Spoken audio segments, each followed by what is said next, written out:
Selamat pagi saudara-saudara yang dikasihi Tuhan. Jumpa lagi pada hari Sabtu tanggal 22 Agustus 2020. Pagi ini kita menjumpai buku 2 Timotius pasal 2 ayat pertama mulai hingga ayat yang ke-13. Firman Tuhan berkata seperti ini, panggilan untuk ikut menderita. Sebab itu, hai anak-anakku, jadilah kuat oleh kasih karunia dalam Kristus Yesus. Apa yang telah engkau dengar daripadaku di depan banyak saksi, percayakanlah itu kepada orang-orang yang dapat dipercayai, yang juga cakap mengajar orang lain. Ikutilah menderita sebagai orang prajurit yang baik dari Kristus Yesus.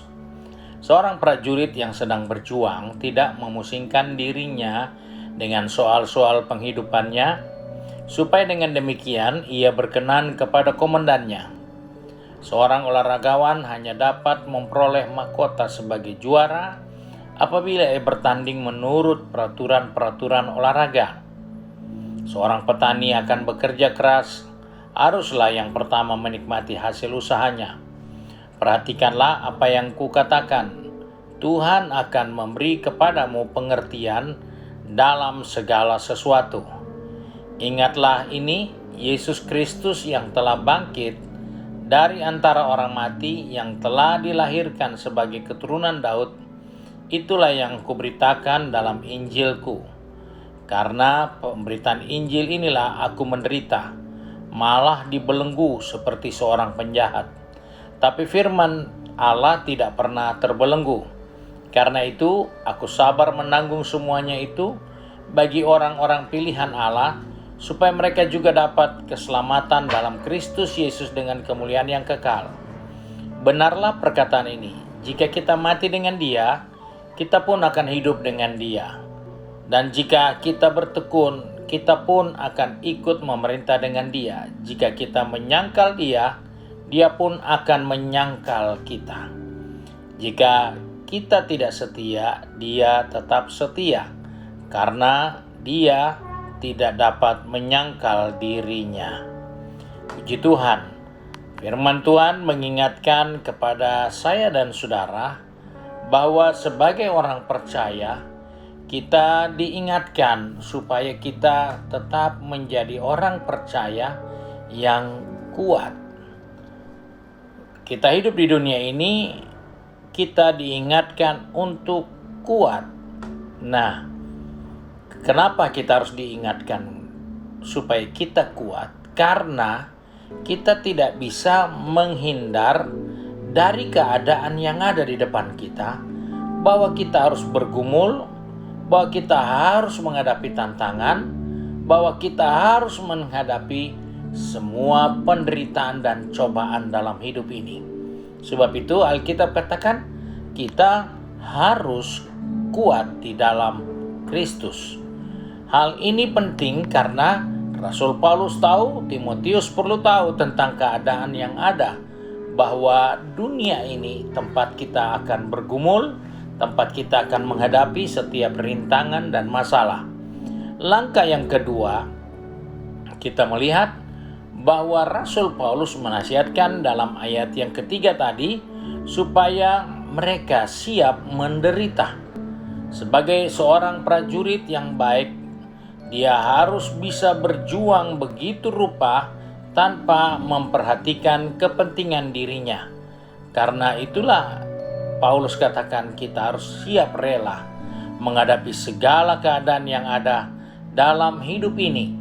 Apapun itu, tantangan yang berat, yang ringan, atau penderitaan yang berat ataupun yang ringan, kita harus siap menghadapi itu semua.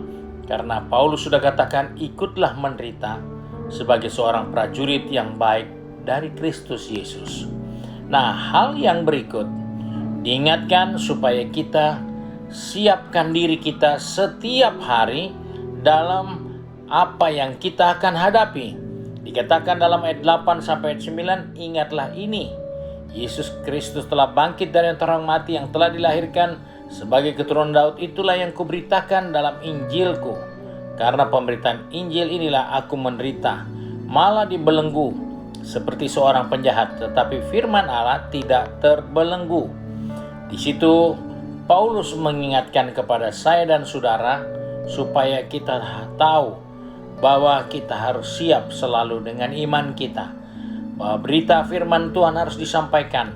Kita boleh mengalami hambatan, rintangan, tantangan, firman tetap harus disampaikan. Karena firman Tuhan katakan jelas, Yesus Kristus adalah tujuan kita. Panggilan surgawi kita ada di dalam Dia. Sebab itu kita harus siap menghadapi segala keberadaan yang ada di sekitar kita.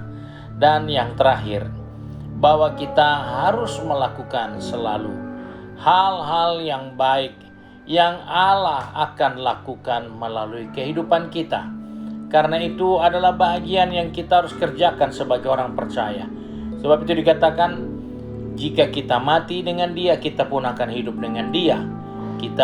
Jika kita bertekun, kita pun akan ikut memerintah dengan Dia. Jika kita menyangkal Dia, Dia pun akan menyangkal kita. Sebab itu, dari hal itulah kita mengingat bahwa kita harus tetap melakukan hal-hal yang baik yang diperkenankan Tuhan untuk kita kerjakan. Sebab itu, mari di hari yang baru ini kita diingatkan begitu jelas firman Allah bagi kita.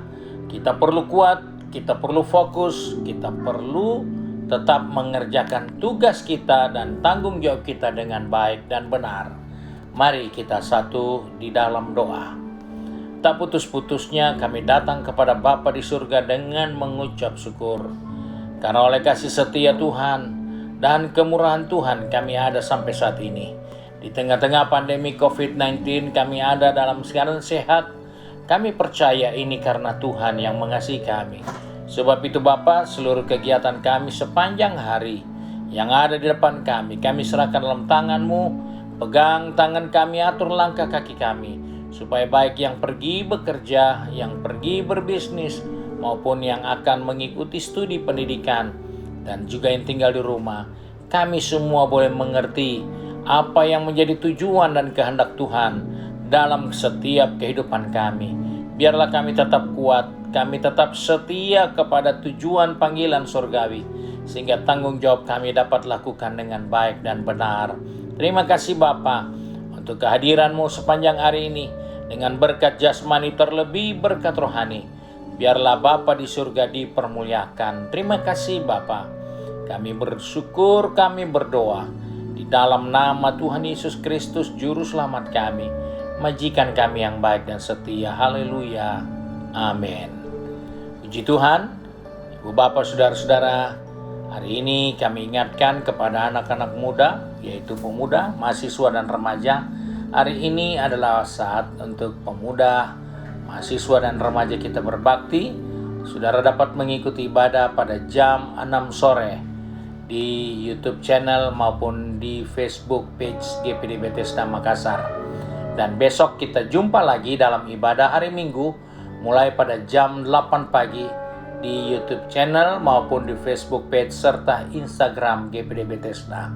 Tuhan Yesus memberkati kita semua.